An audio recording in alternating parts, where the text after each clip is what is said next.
you matter, you're important. And I know sometimes it's hard to believe that, or we don't believe that about ourselves, but I want you to know that you do matter, and your wishes, your desires, your goals, they matter too. So hello everybody. Today in the house we have Diana Parra. She is a leadership coach and she's here to share her wisdom and some of her life experiences that had teach her so much. So thank you for being here, Diana, and I appreciate your time. oh, thank you so much for having me, Paula. But please share with us some of your background so we get to know you a little bit more. Sure. So well, I have 3 beautiful children. I've been married for many, many, many years. And I am like Paula said, I'm a leadership coach. I work with professional and entrepreneurial women. And I basically do, most of my work is around most of my work now is around self-leadership, and really helping women move when they're feeling stuck in life, and perhaps they've experienced some kind of loss, or they're kind of maybe stuck in some grieving because of that loss. And so I help them move through that, and I help them to basically, I teach them how to lead themselves through all of this and through life. Awesome. Yeah. What is your role as a leadership coach? You know, like you're just explaining to us that your main focus is entrepreneur women, and you help them to overcome barriers. Is there any other way you inspire them? Yeah, so I have, when I started doing my leadership work, I was really focused on communication and emotional intelligence. And I still bring a lot of that. That's all infused in the work that I do. And I was doing mostly working corporate settings, and also doing executive coaching. So working with managers and executives, and helping them to improve their performance, basically. And so because of my own experiences, my own life experiences, and what I've learned through those experiences and how I had to lead myself through that, I've kind of now added this other component in working with women, and helping them, move through those situations also. Yeah. Good. So you became a mentor. That's good. I became a mentor. Yeah. That's good. So what brings you joy in your professional life? What brings me joy is to see women, to see my clients light up, to see kind of like that heavy cloud that's been, above their heads kind of just disappear. And they're able to see, life through a different lens. And they see it as, they can see all the possibilities and all of their potential. And even more so, they can see themselves, because a lot of times we can't even see ourselves, right? We see the stuff that's happened to us, and we make that our identity, but we can't really see who we truly are, right? And so when that happens and they can see themselves, who they really are, they can develop that self-awareness and that relationship with themselves, and they're able to see all the possibilities and all of their potential. That's what lights me up.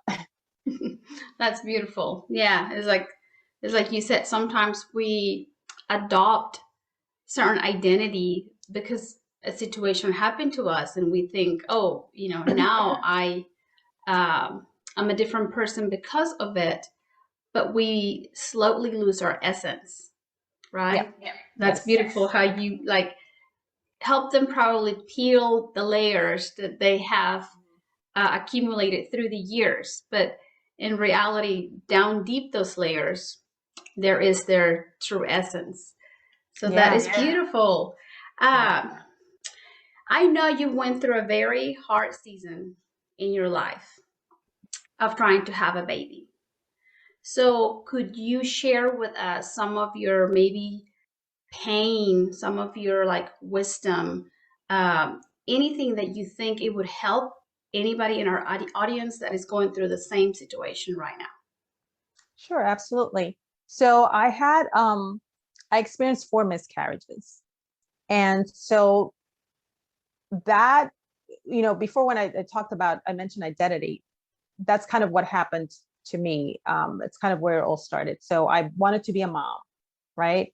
And, I was excited and looking forward to like getting pregnant and then the pregnancy. And then we have all these, I imagined what that would be like, right? I had a vision of what motherhood would look like, what I would do, what, the baby's room would look like, and all these things. And then I couldn't have them. I had four miscarriages, and they were unexplained. No one could have, doctors couldn't tell me like why. So that was an added component of like, I don't have an answer. It's not like I was given, I'm not saying that I would have made it easier, but at least I would have known like, okay, this is why, and maybe I can do something about it. But when they tell you it's unexplained, you really can't do anything about it. So those losses just changed who I am, who I was at that moment. And then a few years later, I also had some health challenges. So again, it was another loss.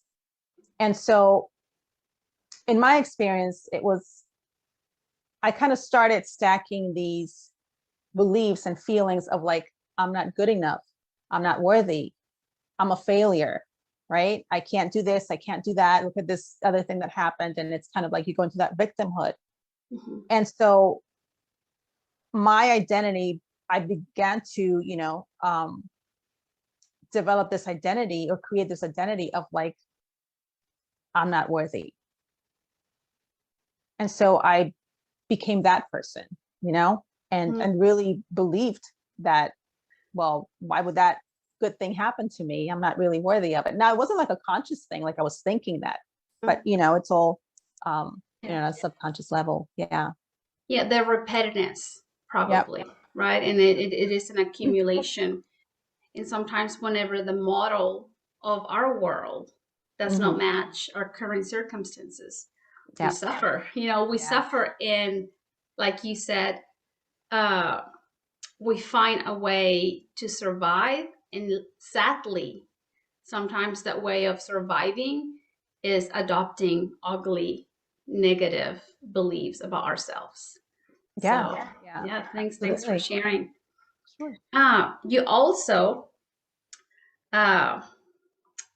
went through you are a breast cancer survivor, right?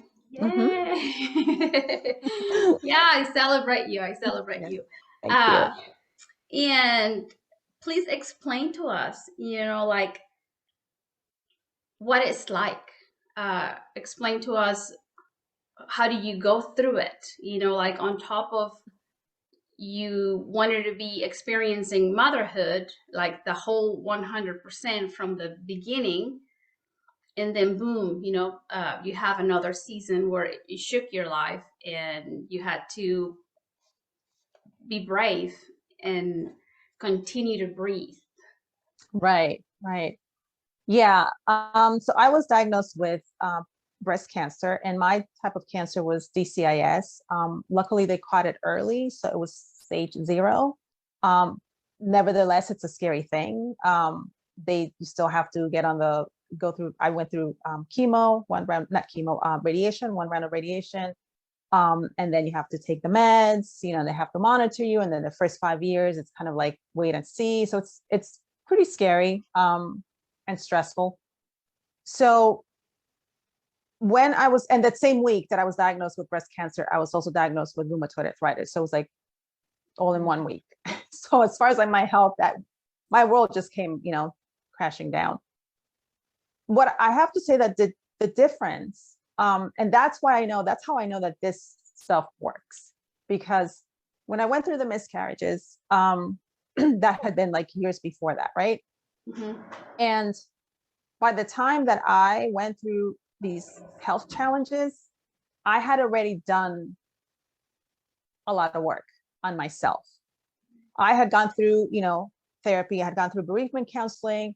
I went through what's called EMDR, which is to help with trauma, to process trauma.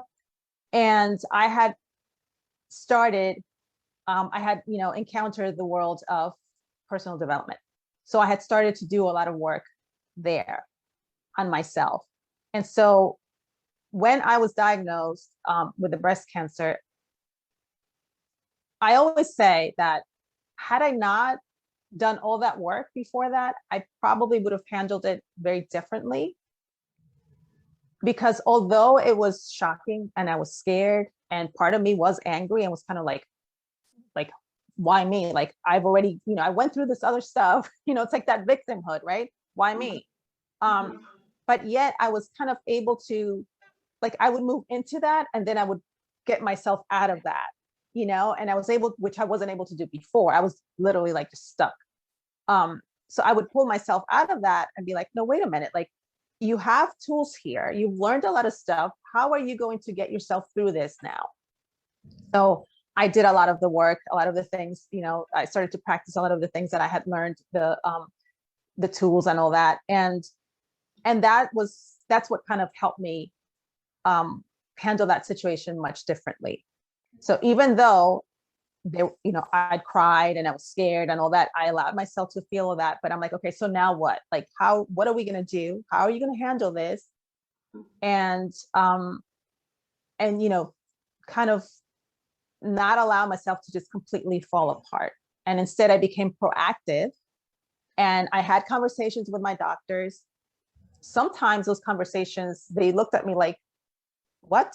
And I'm like, this is, how I want to approach this, and I had more of that personal power to know what was best for me. I did research, I talked to people, and then I decided for myself.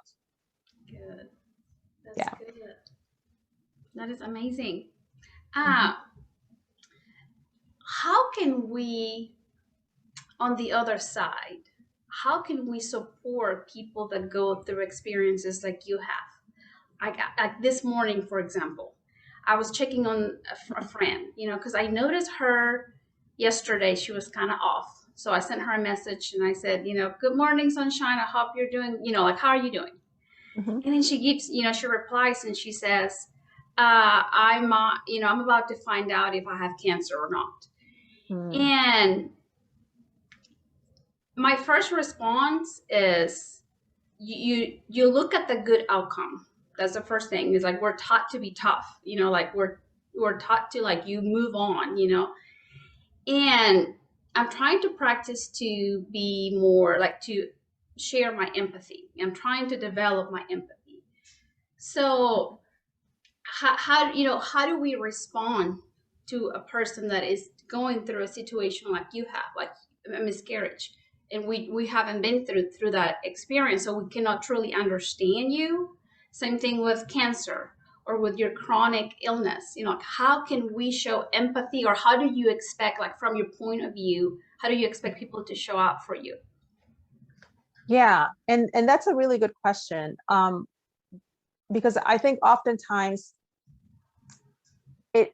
we make it more about ourselves. So it's like we are uncomfortable with that, what the person is going through, and because we don't know how to fix it, especially if it's someone close to us. We want to fix it, right? We want them to be fine, we want them to be happy, we want them to be smiling, but we don't know how to fix it. So we try to, instead we're like, don't worry, things are going to be fine, or we give them, like, because we want to fix it in the moment.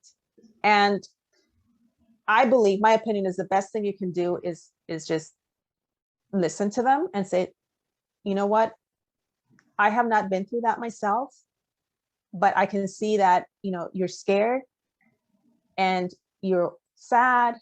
And I have experienced, sadness and fear before. I don't know what these circumstances are exactly, but I know what that feels like. So I want to be here for you. I want to support you. Talk to me if they're willing to talk to you. Sometimes not. And sometimes the best thing you can do is just sit with them, like literally sit with them, so that they're not alone. And you can say that, you know what, we don't have to talk. If you don't want to talk, but I would like to just sit here with you. And just, I want you to know that I'm here for you, and then just kind of let the person, they'll tell you what they want or what they need. And you have to, we need to honor that. But I think sometimes I had that experience, you know, with when I had the first miscarriage. My parents agree. I love my parents, but they wanted to fix it. They were like, oh no, like, you know, she's sad, she's upset. Like we don't want her to be that way, to feel that, because it hurts them too, right? Because no parent wants to see their child, you know, in pain. So they would say things like, don't worry, it's gonna be okay. Like, oh no, don't cry. And, you know, and so even though like I knew like they were just, that was their way of trying to help me through it. It did, it kind of, it didn't validate like how I was feeling in a way, because it's like, well, no, I can't just, that's all I want to do is cry, right? And it's not going to be okay. Like right now, it's not okay. And it probably won't be okay for a while. So it's more of even saying things like that. Like I can see that, you know, I understand. I had a friend when that happened, and her response was completely different, right? And she said to me, she's like, we've known each other for a long time, so I knew what she meant. She said to me, that sucks. Like that was her response. And you know, it sounds kind of like, why would she say that? But the way I took it was like, she understands that, yeah, this sucks. Yeah. You know, and there's nothing she can say that's going to make it better right now. So it's more about like acknowledging, like, you know what, yeah, this is, you know, and I'm here for you, and I can be sad with you, you know. Yeah, I like what you says. I can be sad with you. I'm showing my vulnerability. Yeah. And be sad with you. Wow. Yeah. And now in this virtual world, I guess a text, you know, texting probably, or a message, would that be okay? Like if we check on that person, like if it's long distance. I think whatever, kind of like, you know, you also have to check in with yourself, like what are you guided to do? Like what is your heart telling you to do? Because if you can't like get on a Zoom call with them, or you know, be physically with them, but you have this feeling like, you know what, I really want to reach out to so and so, and I want to check in on her or him, just a quick text. Hey, I was thinking about you. I'm here for you. I just want you to know that, you know, yeah, I'm here for you. I'm here for you. You know, I love you. I care about whatever the thing is. And you don't have to ask like, how are you feeling? You know, because sometimes when we're in that moment, we don't want to talk about that, right? But and if they don't respond, that's okay. It's fine. It's more about them. It's not about you again, right? It's not about us. It's like, it's letting them know, hey, I'm here, and I'm still here. And then, you know, whenever, like, I'm still here, you know, so that they don't feel, because this is why I do the work that I do now. I don't want women who are going through, you know, these very challenging situations to feel alone, because that's how I felt, you know. And when we don't feel, again, seen, heard, understood, we feel alone, right? Yes. And I think loneliness is taking over. You know, there's a lot of people that are lonely. You know, like there are a lot of people that are lonely, even though they have a family, even though they have a support system, the connection might not be there. There's not a strong connection for them to feel heard, understood, seen. Yeah, we're disconnected. We're disconnected. And I think a lot of that has to do with the fact that, you know, we're not taught how to handle like hard emotions, like difficult emotions. We're not taught how to do that. I mean, think about it. When we, you know, with our kids, they fall and they scrape their knee. No, honey, it's okay. And they, you know, like, you'll be fine. Go back to playing, right? But instead of taking the time, not that you want the child to make the, you know, but you want to take the time to say, oh, I'm sorry, honey, that you hurt yourself. That must really hurt. You know, acknowledging the pain, acknowledging what they're feeling, and then helping them move through it. You know what's gonna make it better? You know, let's go clean it, you know, clean it, and let's put a Band-Aid or whatever. This is gonna sting a little, honey, but you know, it's okay. I'm here with you. You know, I love you. You know, that kind of helping them walk through that. And I believe that if, like, emotional intelligence should be taught in schools. We should really learn those skills early on. But I think that's why we are where we are now. One step at a time. Maybe we'll get there one day. generation, hopefully. Yeah. But how do you deal with your chronic illness? Like, how do you show up every day with, like, your passion is to lead these women to go through their obstacles, right? But how do you manage it? You know, like you have your chronic illness as well. You have your family, you have children. How do you do it?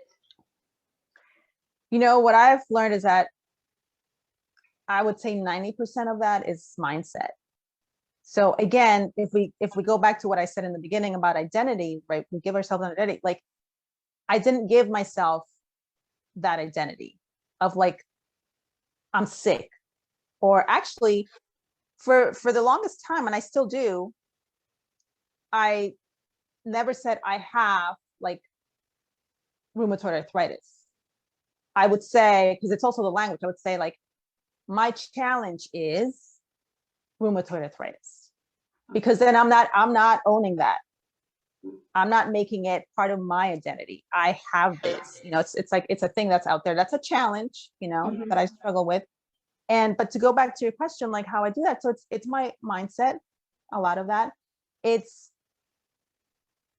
feeling like I've done it enough work to like, that I feel empowered that I can walk through this. I can lead myself through it. I know what I need to do. And a lot of that, especially when it comes to health, but other things too, it's just really empowering yourself by educating yourself.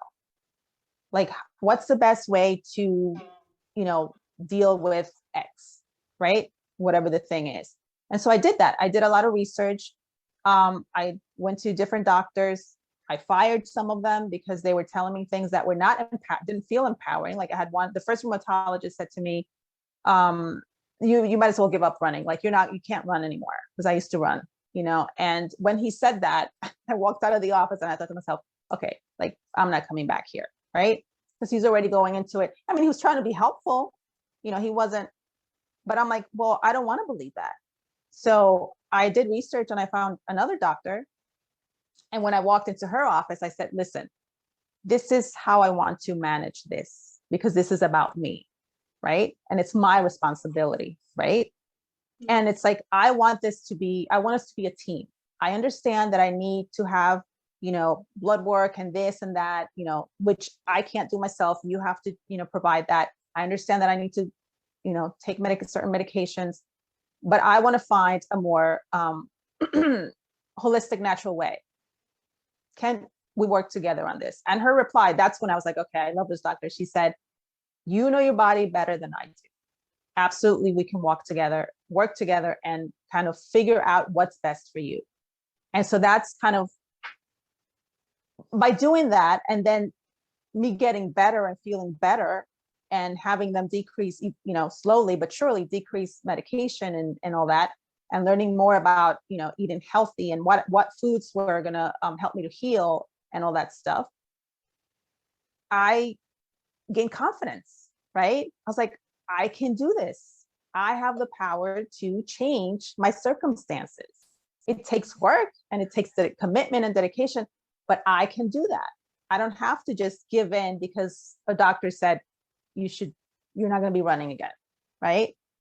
And so to this day, like, because I moved out of state, so I don't see that doctor anymore. But my new doctor here, every time I go, she's like, okay, you're fine. Like, everything's fine. Your labs are fine. And she's like, whatever you're doing, just keep doing Good. Yes, it's So working. yeah. And thankfully, like, I'm very grateful that I feel so much better. I will have like a little, flare up here and there. But when that happens, I already know what to do. Good. That's the thing. I'm not just like, oh my God, here it comes. And I'm going to, it's going to get worse. I'm like, oh no, I know exactly like what to do. What to And I do. do it. And then it helps me to also look at, okay, is it stress? Then I have to, kind of evaluate, like, okay, where is the stress coming from and how can I manage that better? Is it like certain foods? Okay, let me kind of figure out what that is so that, again, I can make the changes necessary. So again, it's really it's really like like us owning that we have the ability to make all these choices for ourselves, you know, and really developing that relationship with yourself, getting to know yourself really well in every aspect, like your body, your mind, like everything. And that takes time, just like with any relationship. But you know, we sometimes we forget that. Yes. We forget Yes, that. we Yeah. do. That's beautiful. I see a lot of consistency. Like you Mm. have had a lot of consistency, and that's why you have so much improvement. And that's what you call it a challenge. But you're Mhm. willing to put the work because you have to prep your meals, like you Yep. said. You have to do the work. Show up for you're showing up for yourself. Exactly. That is, Exactly. and then because you show up for yourself, you're showing up for your family and you're showing up for your clients.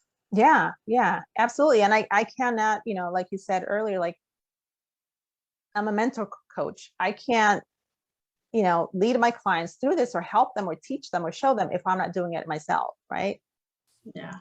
Yeah. Yes, that's beautiful. How can we find you? Where can we find you? If there is someone in the audience here that is watching us, that is inspired by you and want to learn more about you and what you do, where can they click or, like give us your Facebook or Yeah. Instagram? Yeah. Yeah. So my Facebook, my website is down right now because I'm revamping the whole thing. So I can't give you that, but absolutely you can find me on Facebook, Diana Parra. And you can find me on Instagram. My handle is at Diana Parra 888, like 3 8s. Okay. You can also email me at dianaparrainternational at gmail.com, you know. Mm-hmm. And yeah, absolutely. And I'll be happy to give you links also so that you could, Yes, yeah. I'll yeah. make sure I will add them to the description. Okay, perfect. Now, before we go, I mean, I truly appreciate your knowledge, your time, and your authentic self, today. What is a message or anything else you want to share with our audience so that they can begin to create a brighter future?